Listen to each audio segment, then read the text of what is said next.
চেষ্টা করতেছি কতটুকু জায়গা জুড়ে এই সানসেট পয়েন্ট গড়ে উঠেছে। আর এখন ঈদের সময় দেখতে পাচ্ছেন যে কি পরিমাণ লোকের ভিড়। আজকে ঈদুল আজহার দ্বিতীয় দিন, আজকে ৫-৬ হাজার লোকের আগমন ঘটেছে এখানে।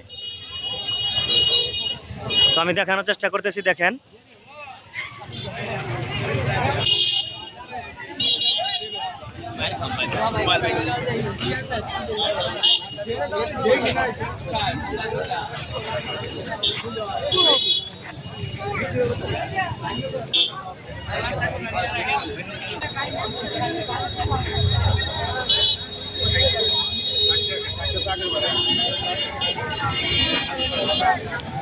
হাজার হাজার দর্শনার্থী, এখানে হাজার হাজার দর্শনার্থীদের ভিড়।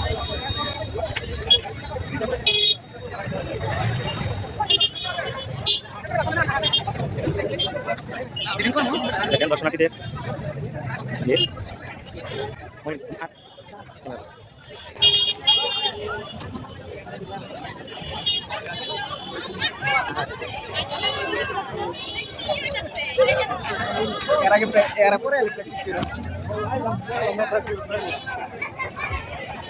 প্রথম যে রেস্টুরেন্টটি হয় সেটা রেস্টুরেন্ট,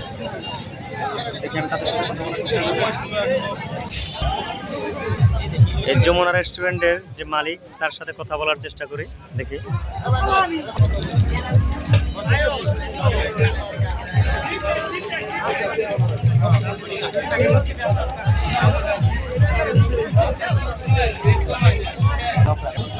এই সানসেট পয়েন্টে যে সর্বপ্রথম যে রেস্টুরেন্টটি বেরোবে সেটা হচ্ছে যমুনা রেস্টুরেন্ট। আমি তো ভাইয়ের সাথে কথা বলার চেষ্টা করছি। ভাই, আপনারা এটা তো সানসেট পয়েন্টের প্রথম রেস্টুরেন্ট।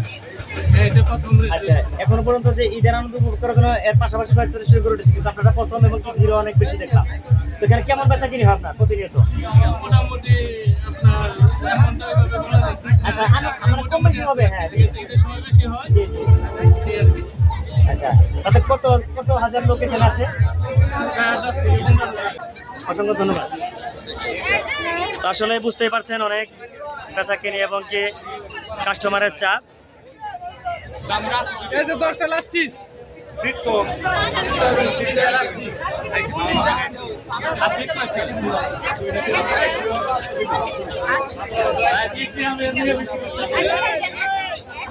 পুরো রেস্টুরেন্টের ভিউটা দেখানোর চেষ্টা করতেছি।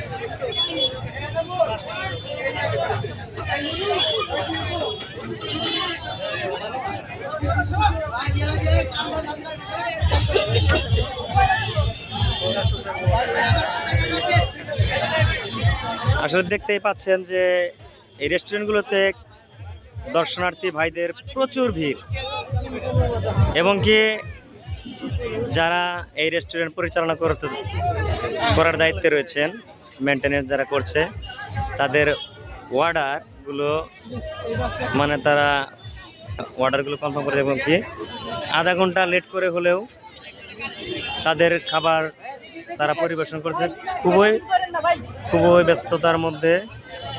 এই ঈদের সময় তারা এই রেস্টুরেন্টটি খুব সুন্দর দক্ষতার সাথে পরিচালনা এবং পরিবেশন করতেছে।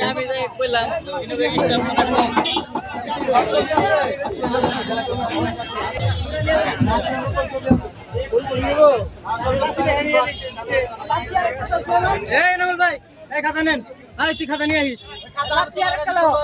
খাতা ভাঙাছে 10টি খাতা পুড়ে গেছে। তুমি দিয়ে